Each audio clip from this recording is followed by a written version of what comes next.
Hi friends, నమస్తే friends. ఈరోజు అయితే నేను మిల్ మేకర్ కర్రీ చేస్తున్నాను. ముందుగా అయితే పెద్ద కప్పు తోటి మిల్ మేకర్ తీసుకున్నాను. గోరువెచ్చ వాటర్లో అయితే వేసేసుకోవాలి. ఇవి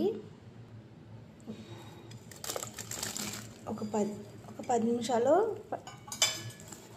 వేసుకుని పక్కన పెట్టేసుకోవాలి. చూసారు కదా, ఇలాగా.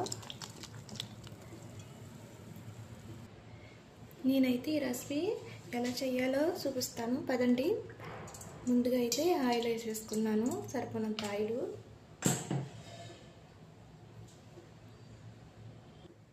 కట్ చేసి జీరా కూడా వేసుకోవాలి. ఆయిల్ ఇటెక్కాను.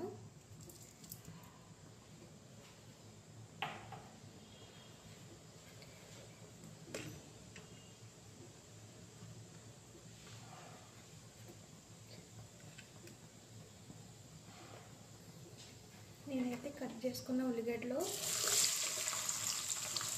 200 గ్రాములు ఉల్లిగడ్డలు తీసుకున్నాను. ఇందులోకి 5-6 గ్రీన్ చిల్లీ తీసేసుకున్నాను.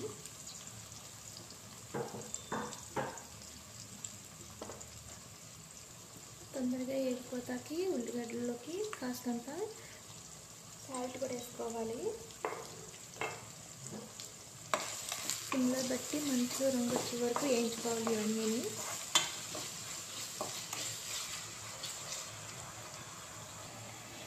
ఆగిపోయినాయి కదా, ఇవన్నీ ఒక గిన్నెలోకి తీసేసుకోవాలి.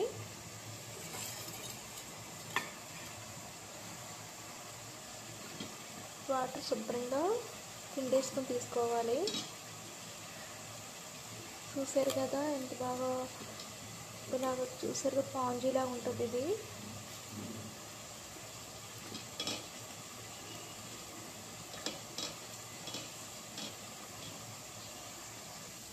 చూసారు కదా ఎంత సాఫ్ట్గా ఉందో. ఇలాగా సాఫ్ట్గా, ఎక్కడ వాటర్ లేకుండా వాటర్ కూడా ఎంత బాగా లాగింది. చూసారా, ఇలా ఎంత సాఫ్ట్గా ఉంటుంది. ఇలాగ నానబెట్టుకుంటేనే వాటర్లో, గోరువెచ్చ వాటర్లోని. ఇందులో ఒక స్పూన్ అల్లం పేస్ట్ కూడా వేసుకుంటున్నాను. బాగా పచ్చివాసన పోయే వరకు బంద్ వేయించుకోవాలి. ఇది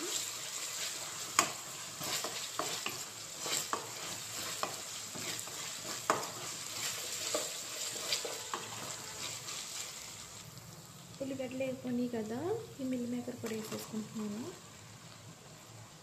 ఇందులోకి అన్నీ మిక్స్ అయ్యాక బాగా వేయించుకోవాలి ఆయిల్లోని.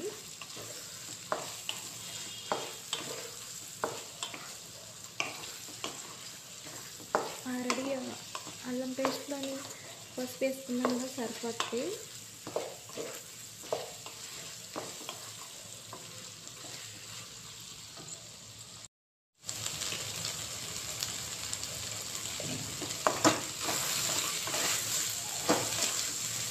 మంచిగా వేసుకొని కదా, దీంట్లోని సరిపోయినంత కారం పొడి వేసుకోవాలి.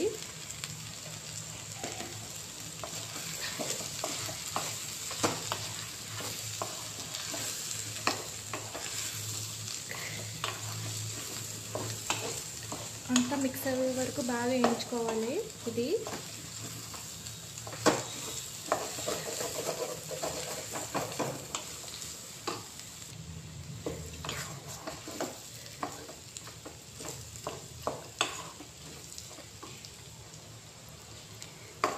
సోయా శుభ్రంగా మంచిగా వేగిపోయింది కదా, దీంట్లో సరిపోయినంత వాటర్ కూడా వేసేసుకోవాలి.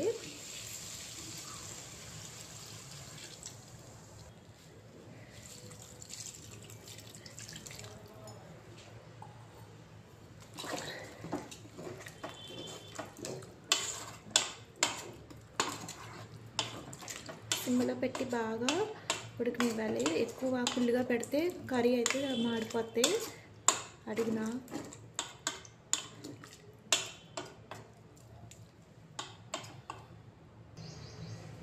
ఒక 10 నిమిషాలు బాగా ఉడకనివ్వాలి దీన్ని.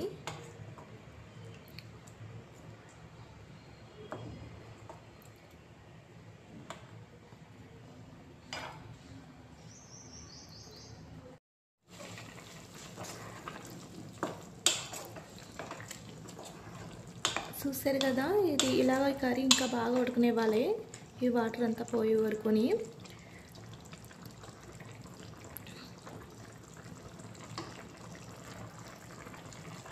నేనైతే గరం మసాలా కూడా వేసేసుకుంటున్నాను.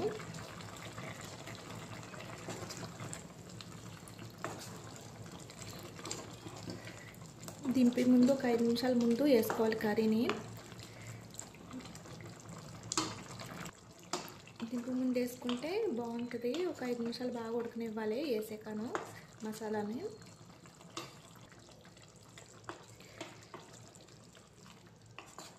ఆయిల్ పైకి వచ్చే వరకు బాగా సిమ్లో పెట్టి బాగా ఉడకనిచ్చి, ఇలాగ ఆయిల్ పైకి వస్తుంది కదా, అప్పుడు బంద్ చేసేసుకోవాలి స్టవ్.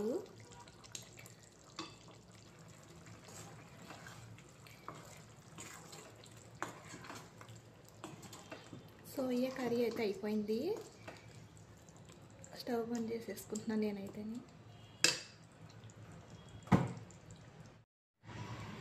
ఈ మిల్ మేకర్ కర్రీ అయితే చాలా బాగుంటుంది. తప్పకుండా మీరు ట్రై చేయండి.